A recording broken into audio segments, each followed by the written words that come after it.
안녕하세요. 오늘의 데일리 뉴스레터에 오신 것을 환영합니다. 한국의 K 전차가 폴란드에 진출하고 호평을 받자 위기감을 느낀 독일, 프랑스, 영국이 신형전차를 선보이며 한국의 독주를 막으려 연합 전선을 펼치고 있습니다. 특히 그동안 전차 생산에 있어서 늘어지는 납기와 터무니없는 가격, 연이은 수주 실패로 가진 조롱에 시달리던 독일은 프랑스와 손잡고 신형전차를 선보이며 한국의 K를 견제하기 시작했습니다. 하지만 유럽의 방산 강국들이 내놓은 신형전차들의 면면을 보면 당분간 K 흑표의 독주를 막기는 어려울 것으로 보입니다. 특히 독일이 프랑스와 내놓은 신형전차는 공개되자마자 외관은 물론 가격 등에서도 실망스럽다는 반응이 나오고 있는데요. 심지어 이제는 독일과 프랑스의 합작 전차보다 한국의 K 전차가 더 진보적이라는 평가를 받고 있습니다. 그런데 이때 이탈리아가 오랫동안 협상 중이던 독일과 협상 결렬을 선언하자 이탈리아 전차 도입 사업이 과연 누구에게 돌아갈까 세계의 시선이 쏠리고 있습니다. 그리고 여기에 한국의 K 전차가 급부상하고 있는데요. 오늘은 독일의 신형전차는 왜 K 전차보다 못한 평가를 받는 것인지, 또 이탈리아 전차 도입 사업에 한국 K가 유력한 후보로 떠오르고 있는 배경을 자세히 전해드립니다. 얼마 전 영국 육군의 차세대 전차인 챌린저 3가 첫 실사격 테스트를 진행했습니다. 2027년 전력화를 목표로 한 영국의 챌린저 3는 현재 8대가 먼저 개조된 상태로 우선 148대를 개량한 후 최종적으로 227대를 확보하는 것을 목표로 하고 있습니다. 영국은 챌린저의 차체에 독일 라인메탈의 포신을 조합하고 주요 시스템을 개량해 챌린저 3을 내놓았습니다. 챌린저 3의 주요 변경사항 중 하나는 주포인데요. 본래 사용하던 L30A1 강선포가 나토 표준 포탄을 사용하는 라인메탈 L55A1 120mm 활강포로 바뀌게 된다는 점입니다. 영국은 그동안에는 상상도 못했던 5km까지 교전이 가능해졌다고 흥분하면서 대대적인 홍보 중입니다. 또한 최근 프랑스와 독일의 방산기업인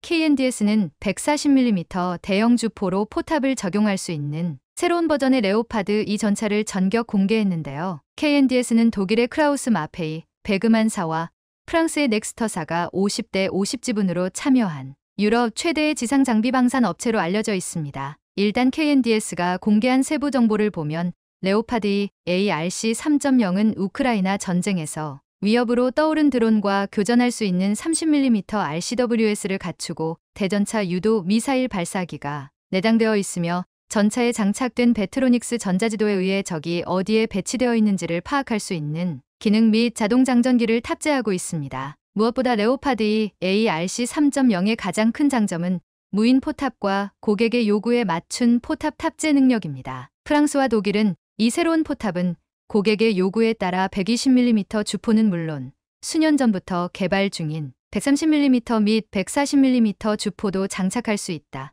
필요에 따라 120mm에서 140mm까지 쉽게 전환할 수 있는 시스템인 아스칼론포 시스템 테스트에도 성공했으며 1시간 만에 주포 교체가 가능하다고 홍보에 열을 올리고 있습니다. 또 10초에 3발 발사할 수 있고 군인도 기존 4명에서 3명만 있으면 운용할 수 있다는 장점도 부각시키고 있습니다. 하지만 단점도 많았습니다. 레오파드 2 ARC 3.0는 상부 공간이 없어 APS를 측면에 다느라 포탑 옆 통수가 툭 튀어나온 모습이었습니다. 포탑 전면이 잘 뚫린다는 문제를 해결하려고 장갑을 추가하다 보니 포탑이 앞으로도 길게 늘어지는 모습이었습니다. 신형이라고는 하지만 레오파드 2에 비해서 포탑이 전후좌우로 전부 늘어지게 됐습니다. 그런데 디자인의 문제를 떠나서 이렇게 되면 주유를 할 때나 운전수가 타고 내릴 때마다 포탑이 걸릴 수밖에 없게 됩니다. 더구나 경량화되어 가고 있는 세계적인 트렌드를 따라가지 못하고 장비를 덕지덕지 붙여 중량을 늘리는 선택을 한 독일 방산업체의 판단력 자체가 최신 트렌드를 따라가지 못하고 있었습니다. 그래도 프랑스와 독일은 이 신형전차가 30mm 대구경 RCWS를 갖추었고 대드론 방어 능력은 있다며 홍보하고 있는데요. 하지만 레오파드 2 ARC 3.0의 RCWS는 능동방어 시스템의 레이더에 연결할 수 있는지에 대한 의문이 제기되고 있습니다. 또한 너무 급진적인 기술이 적용되어 이게 정말 실제로 양산으로 이루어질 수 있을지 의문이라는 지적도 나오고 있습니다. 무엇보다 대드론 제밍 시스템은 통합되지 않아 앞으로 보완할 점이 많아 보입니다. 심지어 비판적으로 보는 전문가들은 레오파드 2 ARC 3.0의 운명이 이전에 공개된 독일의 차세대 전차 EMBT처럼 시제품만 만들어지고 양산을 못할 확률도 높다고 보고 있습니다. 그런데 가장 큰 문제 중 하나는 가격입니다. 이런저런 최신 기술을 장착했으니 레오파드 2 ARC 3.0의 가격은 최소 전차 한 대당 단가가 최소 600억 원은 넘을 것으로 예상됩니다. 전차 1대의 가격이 600억 원이라니 결론적으로 독일과 프랑스는 네가 뭘 좋아하는지 몰라서 일단 시제품에는 전부 넣어놨어. 가격은 기존 레오파드 전차의 5배야. 언제 배송될지는 우리도 알 수 없어. 사려면 사고 말려면 마라 라고 얘기하고 있는 것이나 다름없었습니다. 반면 한국은 폴란드와 KEPL 전차 개발 사업을 지속적으로 추진하고 있습니다. K는 산과 하천이 많은 한반도 지형에 특화된 모델로 세계 최초로 유기압 현수장치 ISU가 적용되는데요. 이는 센서가 지형을 스캐닝한 뒤 서스펜션을 전자 제어해주는 장치입니다. 그 덕에 울퉁불퉁한 산악과 하천 지형에서 주행 안정성, 기동간 사격 정밀도가 세계 최정상 수준이라는 평가를 받고 있습니다. 또 전투 중량도 56제에 불과해 에미레이나 레오파르트 EA8보다 운신의 폭이 넓습니다. 화력도 동급 모델을 압도합니다. 55구 경장 120mm 활강포와 최신형 날개 안정 분리 철갑탄 K179를 사용합니다. 표준 전차 교전거리인 2000m에서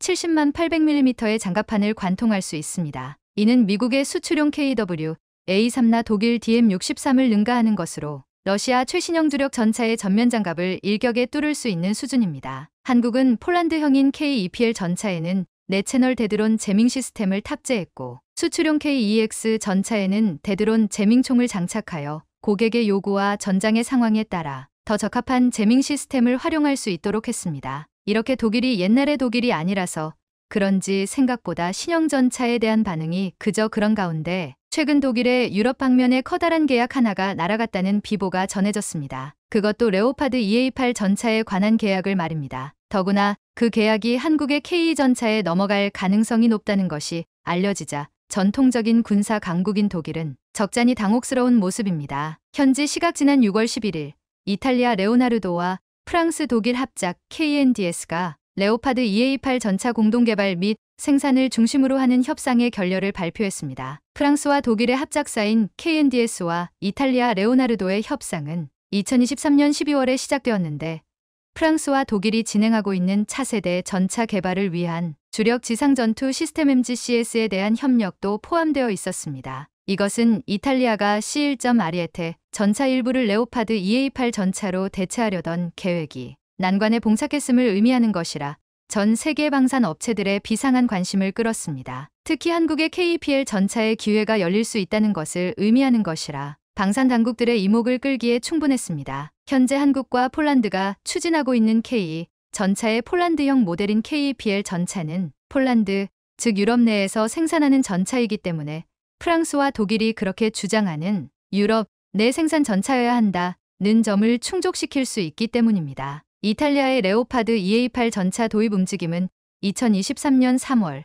이탈리아 육군 참모총장이 레오파드 EA7 전차 최대 250대를 80억 유로에 구매할 것임을 밝히면서 시작되었습니다. 도중에 도입 숫자는 나중에 125대로 축소되었고 도입 차종도 EA8로 변경되었습니다. 125대로 축소된 것은 이탈리아가 필요한 전차가 250대인데 이 가운데 125대는 보유한 아리에테 전차를 개량하여 메우기로 했기 때문입니다. 그런데 문제는 이 협상이 결렬되면 50억 유로 54억 달러 규모의 궤도식 전투 차량 1050대 제작 계획에도 영향을 미칠 것이라는 점입니다. 업계 소식통들은 이탈리아가 레오파드 EA8 전차 도입 계획을 취소하고 다른 독일 업체인 라인메탈이 개발한 KF 신한판더 전차 도입을 고려할 수도 있다고 전망했는데요. 하지만 이번 협상 결렬의 원인은 이탈리아가 원하는 것이 자신들의 포신과 사격 통제 장치, 통신 시스템 등을 적용 가능해야 한다는 것이었는데 프랑스와 독일의 합작사가 이를 거절했기 때문이었습니다. 그런데 지금 세계에서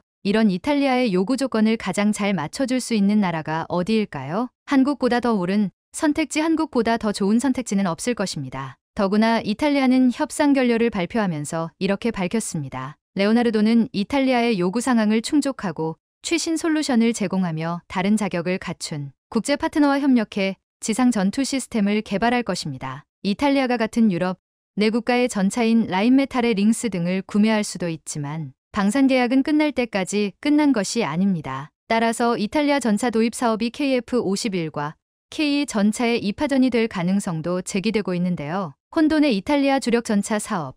과연 어디로 가게 될지 주목됩니다. 폴란드가 한국 전차를 선택한 이유는 세계 어느 나라보다 빠른 한국의 생산 능력, 대한민국의 험준한 산악 지형에서 온갖 테스트를 거친 전차라는 점, 그리고 고객이 원하는 바를 100% 충족시키는 한국 방산 기업들의 능력과 뛰어난 내구성 및 가격 경쟁력 때문이었습니다. 현재 루마니아와의 K 흑표 전체 계약은 거의 다 왔다.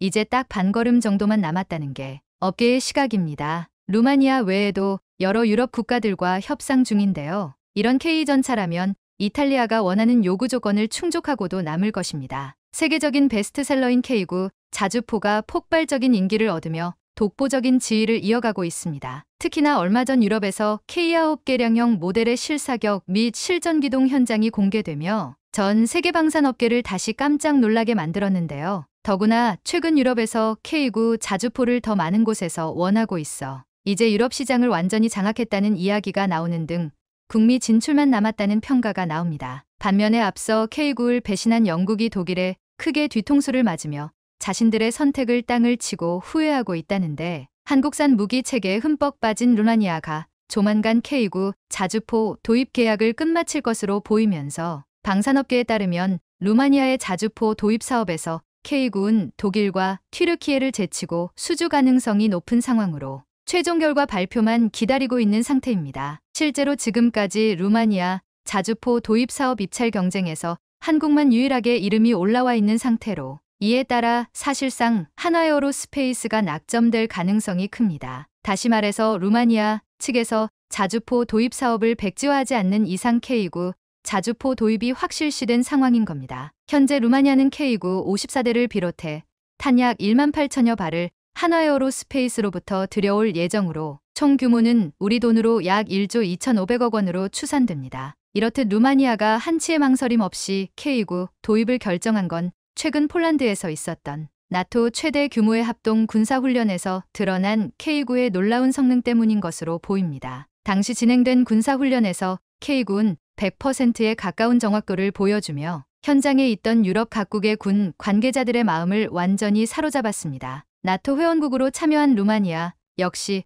K9의 엄청난 사격 능력에 대해 보고도 믿을 수 없는 광경이라며 놀라움을 표현했었습니다. 실제로 루마니아는 K9의 실전 성능을 실제로 목격하자마자 도입 결단을 빠르게 결정한 것으로 전해집니다. 여기에 더해 발트 3국에 속하는 에스토니아도 K9를 도입해 적극적으로 운용하고 있는 대표적인 국가로 꼽히는데요. 사실 에스토니아는 국방비의 한계로 K9 도입 물량이 많지 않지만 K9에 가장 많은 애정을 쏟아부으며 누구보다 더 활발히 운용하고 있는 곳입니다. 실제로 에스토니아는 K9 도입국 가운데 개량에 가장 열정적인 모습을 보이며 남다른 애정을 보여주고 있습니다. 대한민국의 K9과 가장 크게 다른 점은 무한궤도의 측면에 스커트형 장갑을 추가한 것으로 진격해오는 러시아를 막기 위한 시간을 벌기 위해 개량을 진행한 것으로 보입니다. 이에 따라 에스토니아에서 운용 중인 K9의 무게가 1톤이나 늘었을 만큼 중장갑을 추가하는데 집중했다고 합니다. 국내 밀덕들은 에스토니아에서 운용 중인 K9의 색다른 형태에 놀라움을 드러내고는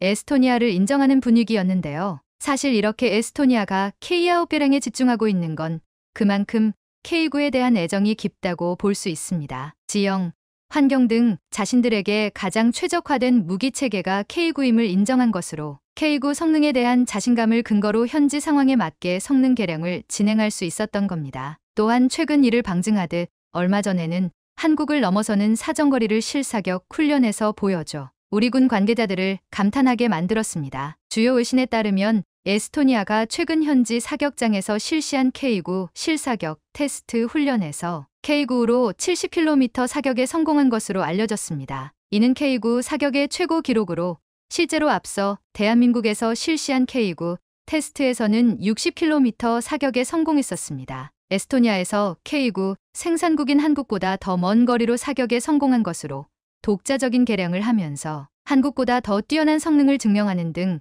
현지에서 더 빠르게 전력화에 도달할 수 있었던 것으로 보입니다. 여기에 더해 최근 인도에서 K9 바지라 자주포 백문 추가 도입이 임박한 것으로 알려지며 국내 방산 업계가 들썩이고 있는데요. 반면에 중국에서는 어떻게든 인도의 K9 바지라 자주포가 수출되지 않도록 하기 위해 안간힘을 쓰며 막으려 하고 있는 중입니다. 사실 중국은 인도와 군사적으로 대치 중인 상황으로 무기 도입에 예민할 수밖에 없습니다. 더구나 인도가 추가로 도입하려는 무기 체계가 다름 아닌 실전에서 성능이 입증된 K9 바지라라는 사실이 알려지면서 중국에서 크게 긴장하고 있는 분위기인 겁니다. 상황이 이러자 중국은 외교적으로 접촉하며 한국에게 수출 압박을 간접으로 가하고 있는 중으로, 하지만 중국에서 이렇게 나온다고 K9 바지라 수출이 무산될 가능성은 전혀 없는 상황이라 중국만 애가 타고 있습니다. 반면에 영국은 K9를 도입하지 않은 걸 엄청나게 후회하고 있는 중이라고 합니다. 앞서 K9 대신에 들인 독일 신형 자주포 가격이 최근에 말도 안 되게 폭등하면서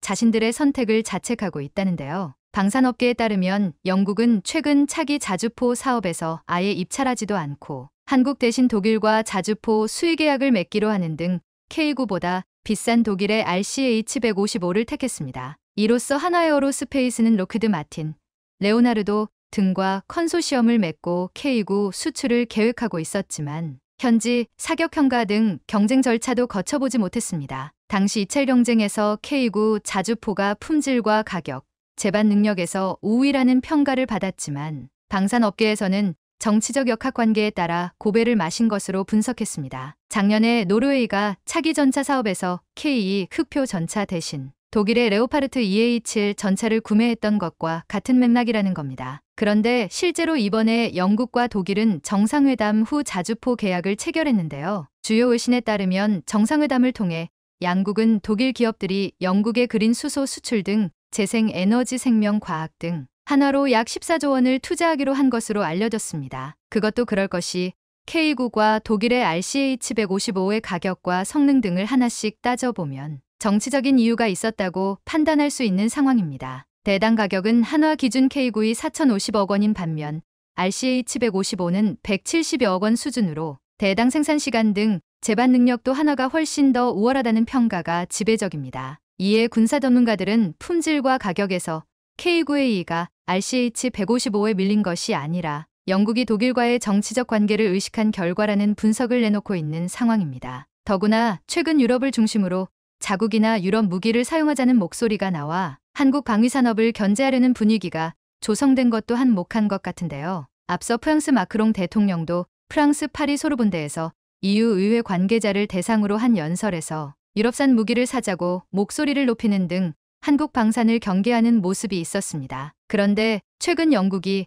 K9를 두고 독일 RCH-155를 선택한 것에 대해 땅을 치고 후회하고 있다고 합니다. 얼마 전 영국이 독일과 RCH-155 납기 문제를 두고 협상을 진행했는데 독일이 말도 안 되는 가격을 제시하면서 뒤통수를 제대로 맞은 겁니다. 폴란드 매체에 따르면 영국 정부가 RCH-155 백문 도입을 위해 편성한 예산이 5조 2천억 원으로 대당 500억 원을 초과하는 것으로 알려졌습니다. 이는 K9의 5배를 넘는 가격으로 문제는 도입 단가가 지금보다 더 상승할 것이라는 점입니다. 차륜형 자주포임에도 불구하고 이런 높은 가격으로 인해 영국은 독일에게 자주포 50대 가량만 주문할 것으로 보입니다. 그런데 여기에 더해 기술 이전 등 다른 추가 금액을 더한다면 영국은 RCH-155를 대당 100억 원 이상 들여 도입할 것으로 예상되는데요. 상황이 이러자 영국 내에서는 향후 수십 년 동안 군사 안보를 책임질 자주포를 정치적인 문제로, 그것도 눈뜨고 코 베이는 수준의 가격으로 도입한다는 사실에 엄청나게 분노하고 있다고 합니다. 특히나 과거 이라크전 등에 참전했던 영국 군이 들고 일어나며 독일산 차륜형 장갑차는 전장에서 생존력이 극히 낮다고 토로하는 등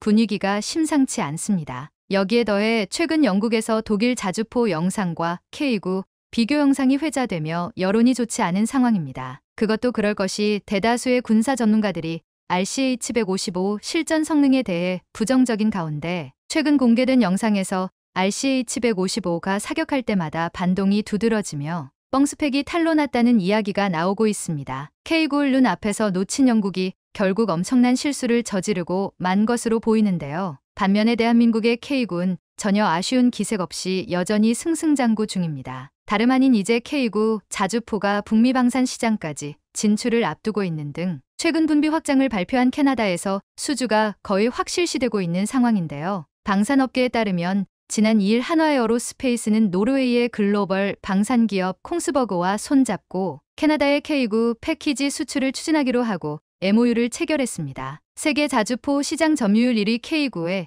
세계 점유율 1위인 콩스버그의 원격 사격 통제 체계 RCWS를 탑재해 캐나다 시장에 도전한다는 계획입니다. 캐나다 정부는 아직 자주포 사업 입찰을 공고하지 않았지만 지난 4월 군 현대화와 그에 따른 군비 증강 계획을 담은 새 국방 정책을 발표한 만큼 군비 확장이 예정돼 있습니다. 캐나다가 NATO 회원국인 만큼 한화는 미국이나 나토 국가가 다수 도입한 콩스버그의 RCWS를 채택해 캐나다 사업의 쐐기를 받겠다는 의지인데요. 이런 가운데 지난달 싱가포르에서 열린 제21차 아시아 안보회의에서 우리 국방부와 캐나다 국방부가 만나 방산협력 방안을 구체화하면서 K9의 수출이 가시화되고 있는 상황입니다. 특히나 한화는 얼마 전 열린 캐나다 최대 방산전시회 CANSEC에서 잠수함 및 무인함정 기술, 각종 육상 무기를 비롯해 K9를 선보이며 현지에서 엄청나게 뜨거운 반응을 얻었는데요. 당시 K9과 K10 탄약 운반차 등으로 구성된 자주포 패키지를 내세웠는데 해당 부스가 인산인해를 이룰 정도로 벌써부터 분위기가 남달랐다는 후문입니다. 세계적인 베스트셀러인 K9 자주포의 수요가 폭발적으로 증가하고 있는데요. 유럽에 이어 북미에서의 K9의 돌풍을 기대해 보겠습니다. 한국형 경전투기 FA-52 전 세계를 뒤흔들며 완전히 휩쓸고 있습니다. 폴란드 등 유럽 지역을 장악한 데 이어 이번에는 아랍아프리카 지역의 핵심으로 알려진 이집트의 거점을 구축해 방산시장을 완전히 손에 넣겠다는 건데요. 이뿐 아니라 전투기 심장으로 알려진 엔진을 그냥이 아닌 슈퍼호넷급으로 탄생시킨다고 하는데 KAI의 국산 다목적 경전투기 FA-50-200 효자 노릇을 톡톡히 하고 있습니다. 핵심 우방국인 쫄란드를 해외 마케팅 거점으로 삼고 아시아, 남미, 아프리카를 넘어 내친김에 항공산업의 본고장인 미국 시장 진출에 도전장을 내밀고 있는데요. 방산업계에 따르면 KAI는 지난달 29일 폴란드 공군에 FA-50GF-12대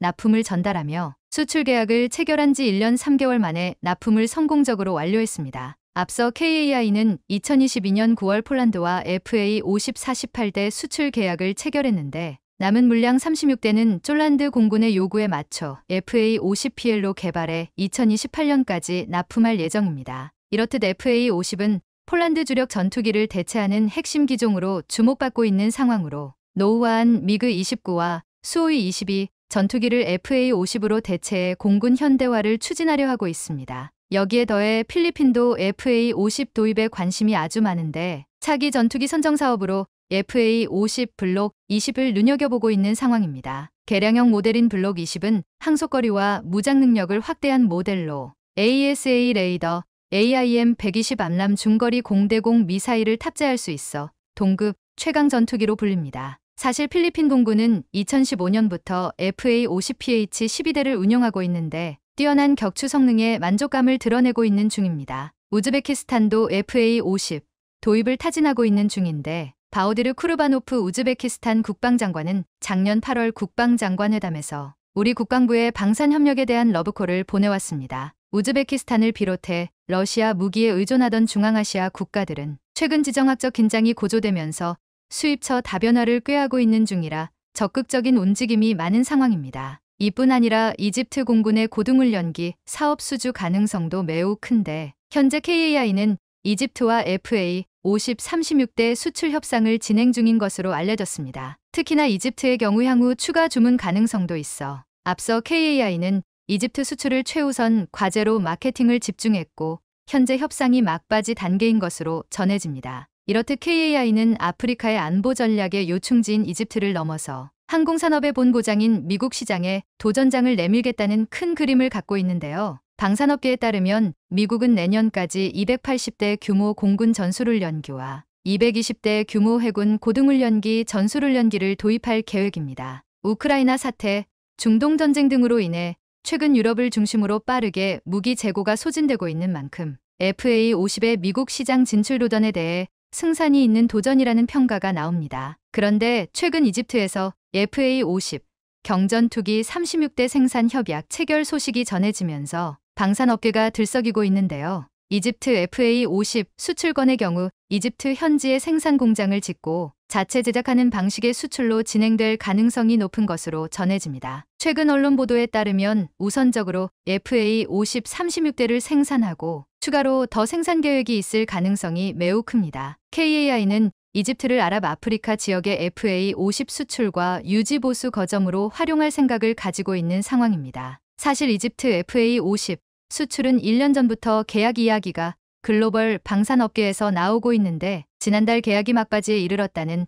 언론 보도와 함께 해외 트위터에서도 해당 내용이 업로드되는 등 계약 체결이 임박한 것으로 보입니다. 이번에 계약 체결이 성사되면 이집트는 전 세계에서 7번째 FA50 운용국이 될 전망인데요. 전투기 등 무기 체계의 경우 국가마다 군사 운용 방식이나 환경이 달라 맞춤 제작에 대한 수요가 발생할 수밖에 없는데 한국 방산은 이에 유연하게 대응할 수 있는 만큼 FA50 운용국이 계속 늘어나고 있는 것으로 보입니다. 그런데 최근 KAI가 중국을 제치고 이집트에 최대 100대 규모의 FA50 수출을 시작한다는 소식이 들려오는 등 그동안 무성했던 소문이 현실화됐습니다. 디펜스 아랍에 따르면 작년 12월 이집트 아랍산업화기구는 KAI와 FA50 기술 이전 및 공동 생산을 위한 예비 계약을 맺은 것으로 알려졌습니다. 이를 위해 1월 아랍산업화기구 수장이 우리 방산 대표단을 만나 초기 협약을 위한 실행 단계를 구체적으로 이야기했으며 그 뒤 급물살을 탄 것으로 보입니다. KAI에 따르면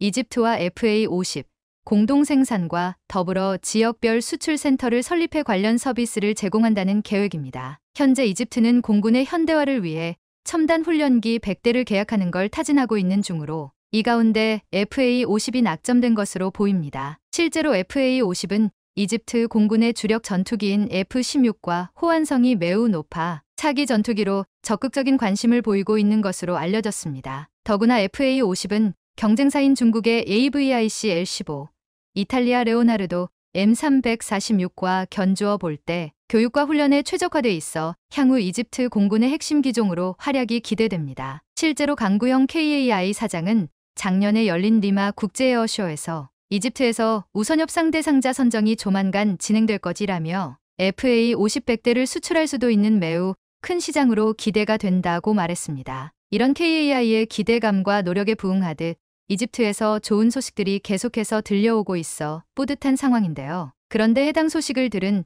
중국에서 평소와 완전히 다른 반응이 나와 신선한 충격을 주고 있습니다. 다름 아닌 중국 언론에서 FA50의 이집트 수출을 칭찬하는 듯한 반응을 보였기 때문입니다. 실제로 민뉴스는 FA50의 이집트 수출 소식은 매우 충격적일 뿐 아니라 대한민국의 방위산업이 높은 수준에 도달했다는 사실을 드러낸다고 표현했습니다. 매체는 중동과 아프리카 지역에서 T50과 FA50이 자리매김하게 됐다며 방산시장의 새로운 슈퍼스타로 이번 기회를 통해 중동, 아프리카 지역에서 한국산 무기의 영향력이 크게 확대될 것으로 보인다고 보도했습니다. 그러면서 FA50을 둘러싼 이집트와의 협력은 국제 방산시장에서 한국 방산의 입지를 더욱 공고히 하는 계기가 될 것이라며 대한민국의 방위산업은 전 세계로 뻗어나가면서 삼둔부신 성과를 거두며 탄탄대로를 달리고 있다고 평가했습니다. 한국이라면 무조건 비판하기만 했던 중국이었기에 다시 봐도 적응이 안 됩니다. 그런데 이번에도 중국이 크게 화들짝 놀랄 만한 한국 전투기 관련 추가 소식이 국내 방산업계에서 또 다시 들려왔습니다. 다름 아닌 대한민국이 드디어 한국형 전투기 엔진 개발에 착수하기로 했다는 엄청난 소식인데요. 첨단 항공 엔진은 10대 국방전략 기술에 모두 포함될 만큼 경제안보 측면에서 중요한 기술로 개발이 완료되면 우리 방산 산업의 새로운 도약을 이끌 것으로 보입니다. 방사청에 따르면 2030년대 중후반까지 국산 전투기에 장착할 수 있는 15,000F급 터보팬 엔진 개발을 완료할 예정입니다. LP는 엔진 출력의 단위로 1만 LF 이상은 Z기급으로 분류됩니다. 현재 항공 엔진을 개발할 수 있는 기술력은 미국과 영국 등 일부 선진국만 보유하고 있을 정도로 막대한 예산과 오랜 시간이 걸리는 첨단 기술로 꼽힙니다. 한국의 경우 ADD를 중심으로 항공 엔진 개발을 위한 설계, 부품 기술을 개발하고 있으며 민간 업체에선 항공용 가스터빈 엔진 일부 부품의 제작과 조립 기술을 가지고 있지만 독자적으로 항공 엔진을 설계하고 제작할 수 있는 기술은 부족합니다. 이런 이유로 그동안에는 T50FA, 50TA50의 심장에 해당하는 엔진은 모두 외국에서 수입해왔었습니다. 하지만 미래의 전장이 항공과 우주까지 확장될 것으로 예상되는 만큼 더구나 방위산업이 미래 먹거리로 성장하고 있는 상황에서 독자 항공 엔진 개발의 필요성이 날로 높아지고 있는 상황입니다. 때문에 우리 역시 항공엔진 개발을 주목하게 됐고 본격적으로 우리의 심장으로 전투기를 날아오르게 하기로 한 겁니다. 방산업계에 따르면 현재 국내에서 항공엔진을 생산하는 곳은 한화에어로스페이스가 유일한데요. 한화에어로스페이스는 F-15K 전투기와 T-50 고등훈련기 등 우리 공군의 주력 항공기 엔진뿐 아니라 한국형 헬리콥터 개발 사업에도 참여해 수리온의 엔진도 생산했습니다. 2016년엔 KF-21 프로젝트에 뛰어들어 엔진 통합 개발을 주도하는 역할을 맡았는데 이런 이유로 한화에어로스페이스가 지휘로부터 관련 기술을 이전받아 지금의 조립 국산화 부품 국산화의 3단계를 거쳐 엔진 국산화를 추진할 것으로 보입니다. 사실 국내 방산업계는 오랜 기간 미국 업체들과 정식 계약으로 기술과 부품을 받아 전투기용 엔진 기술을 국산화해왔는데요. 이를 바탕으로 현재 1350도 수준의 유를 가진 터보팬 엔진 기술까지 확보했다는 평가를 받고 있습니다. 그런데 방사청이 10여 년 뒤에 내놓겠다고 밝힌 엔진은 현재 KF-21이나 미군 FA-18EF, 슈퍼온의 전투기에 탑재되는 F-414급에 해당하는 어마어마한 수준입니다. 올해 시작되는 엔진 국산화 개발 프로젝트의 완료 목표 시기는 2037년쯤으로 전체 사업 예산은 약 5조 원 규모로 추산됩니다. 중국이 한 종류의 엔진을 개발하기 위해 퍼부은 돈의 5분의 1도 안 되는 예산과 4분의 1에 불과한 사업 기간으로 한국은 고성능 엔진을 만드는 건데요. 이른바 한국형 F-414 엔진이 완성되고 이 엔진이 FA-50 후계 기종 혹은 KF-21 블록 3 같은 차세대 기종에 탑재되면 한국은 진정한 의미에서 전투기 독자 개발 생산 능력을 갖추게 될 것으로 보입니다. 현재는 전투기 동체부터 레이더, 전자장비, 각종 센서와 엔진까지 독자적으로 설계하고 제작할 수 있는 나라는 미국, 러시아, 중국, 프랑스, 일본, 영국 정도에 불과합니다. 2030년대 중반이 되면 한국도 비로소 그 대열에 합류하게 되는 건데요. 대한민국이 오롯이 순수 국산 기술로 전투기를 독자 생산하는 진정한 항공 선진국으로 거듭날 일이 머지않은 것 같습니다. 최근 한국 해군이 전 세계에 망신을 뻗친 영상을 게재해 논란이 되고 있습니다. 대함용도로 보이는 미사일을 한 발 쏴하자마자 추진체가 작동하지 않고 발사 10초 만에 바다로 풍덩 빠져버리는 모습인데요. 기술적인 결함을 떠나 한국산 무기의 신뢰에 금이 갈 만한 이 영상에 최근 대만전을 앞두고 있는 중국과 러우 전쟁이 한창인 러시아에선 온갖 조롱과 비판을 쏟아내고 있습니다. 중국 환구시 보는 형편없는 한국의 해군력은 더 이상 우려할 만한 사안이 아니고 러시아 역시 항공우항을 보유한 일본은 우려되나 세계대전 시 미국 편에 서게 될 한국은 북한의 존재 때문에 육상방어에만 급급할 것이라는 논평을 내놨습니다. 하지만 중러 양국이 갑작스런 태세 전환을 보인 이유는 이 무기가 불발탄이 아닌 의도적으로 이런 식의 발사 형태를 가졌다는 사실이 밝혀진 뒤였는데요. 더불어 중러 양국이 합작 개발 중에 있는 핵잠과 항공모함 등이 무기가 실전 배치되는 순간 무용지물로 변할 것이라는 경고가 등장하자 양국은 더 거세게 반발 강도를 높이고 있습니다. 대체 대함 미사일인지 아니면 어뢰인지 구분조차 안 가는 이 무기의 정체와 지난달 30일 러시아발 기사 하나가 전 세계 군사 전문가의 귀를 자극했습니다. 뒤숭숭한 대만 해협의 상황과 맞물려 중국과 러시아가 잠수함을 공동 설계한다는 내용 때문인데요. 소식을 전한 건 러시아 관영 리아 노보스티 통신으로 이들은 러시아 연방군사기수렴력청 관계자의 말을 인용해 관련 내용이 헛소문이 아님을 증명했습니다. FSMTC 관계자에 따르면 최근 우리는 중국 정부와 공동으로 차세대 핵잠수함을 설계하고 있다며 아직 초기 단계라 완료 시점을 말하기는 이르다고 조심스런 반응을 보였습니다. 미국을 비롯한 유럽연합군이 해당 뉴스에 반발한 건 너무도 당연했습니다. 잠수함은 해군 전력 중 최첨단 분야로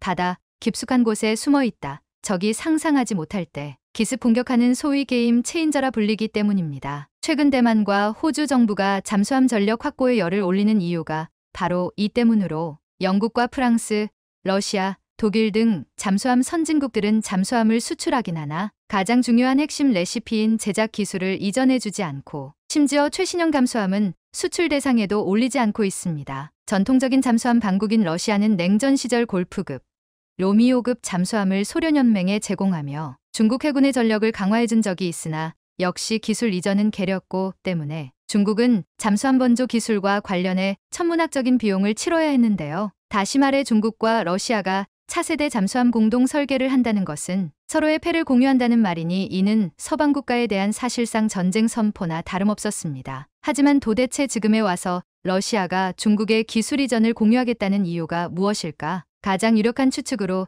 중국이 러시아가 가지지 않은 잠수함 기술을 가졌기 때문이란 분석이 등장했습니다. 미국 잠수함 전문가 H.I. 서튼에 따르면 중국은 현재 공기부료 추진 체계, 즉 AIP 분야에서 러시아보다 앞서 있다며 러시아는 자국군이 운영 중인 라다급 디젤 잠수함에 아직 AIP를 장착하지 못하고 있다고 밝혔습니다. AIP란 디젤 잠수함에 적용되는 기술로 이를 장착하면 정기적으로 금유를 위해 수중으로 가야 하는 구형 디젤 잠수함과 달리 최대 몇 주 이상이나 수면 위로 부상하지 않고 작전을 펼칠 수 있게 되는데요. 연구원은 이어 최신 리튬이온 배터리 잠수함 개발에서도 중국이 러시아를 앞섰다며 각국은 디젤 잠수함의 동력을 리튬이온 배터리로 바꾸려는 노력도 진행 중으로 알려졌습니다. 이는 일본이 세계 최초로 자국 소류급 잠수함을 리튬이온 전지동력으로 변환하는데 성공한 것보다 앞선 기술일 수 있는데요. 더 큰 문제는 중러 양국의 밀월이 당초 알려진 비핵 잠수함에서 그치지 않고 최강 전력으로 분류된 핵잠수함 영역까지 미쳤다는 사실입니다. 바다에서 무한정 동력이 생산돼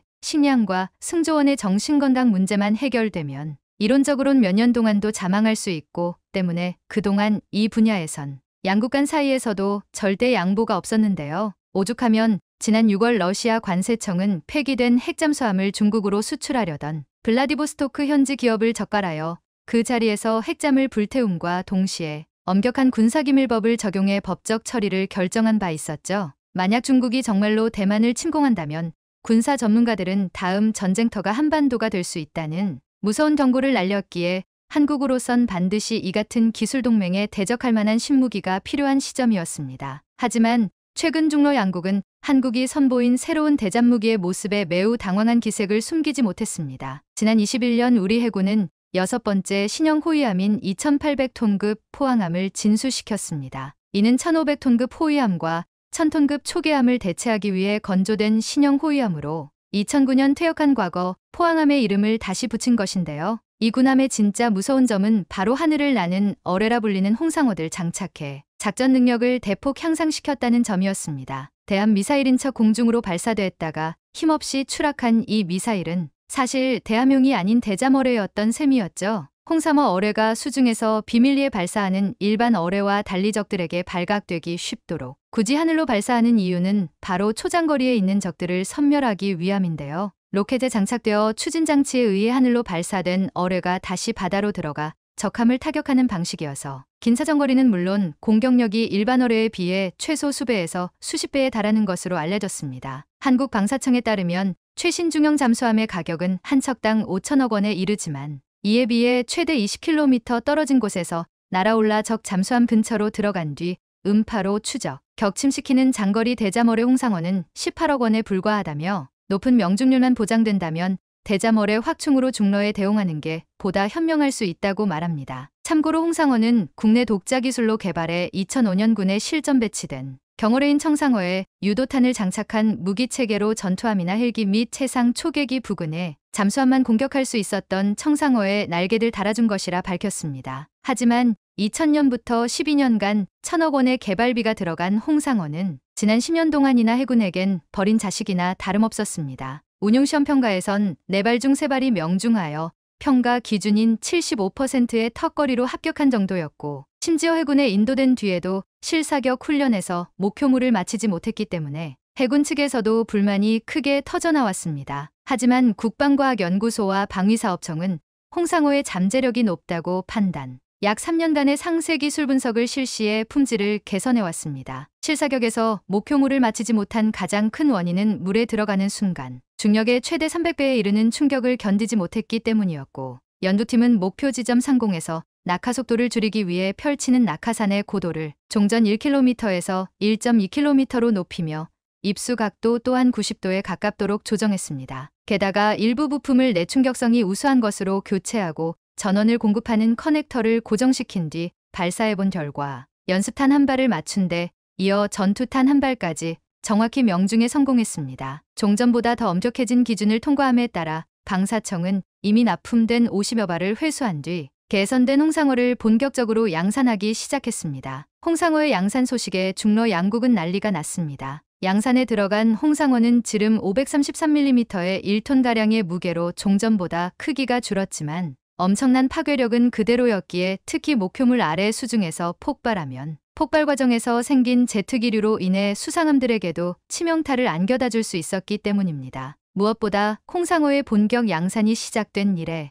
어디까지 기술 발전이 이뤄졌는지 도통 정보가 나오지 않고 있고 게다가 도대체 얼마만큼 생산이 이뤄졌는지도 극비에 붙여졌기에 주로 잠수함에 의존하는 중러 양국은 감히 동해나 서해에 함부로 해군의 기함을 띄울 수조차 없는 실정입니다. 시연 발사 당시 그저 허술한 불발탄으로 여겨졌던 미사일이 사실 해군 전체를 묶어버릴 엄청난 무기로 밝혀진 마당에 과연 군사 전문가들의 말대로 이들이 한반도를 침공 범위로 설정할 수 있을지 의문이 드는 것도 사실인데요. 하늘을 지키는 KF-21과 지상을 지키는 K-9K 이육표, 이제는 해상을 봉인시켜버린 홍상어 초장거리 어뢰까지 어쩌면 중러 양국은 한국을 침공하기는 균형, 역으로 한국으로부터 침공을 당하지 않기만을 바라야 하는 상황일지도 모릅니다. 시청해 주셔서 감사합니다.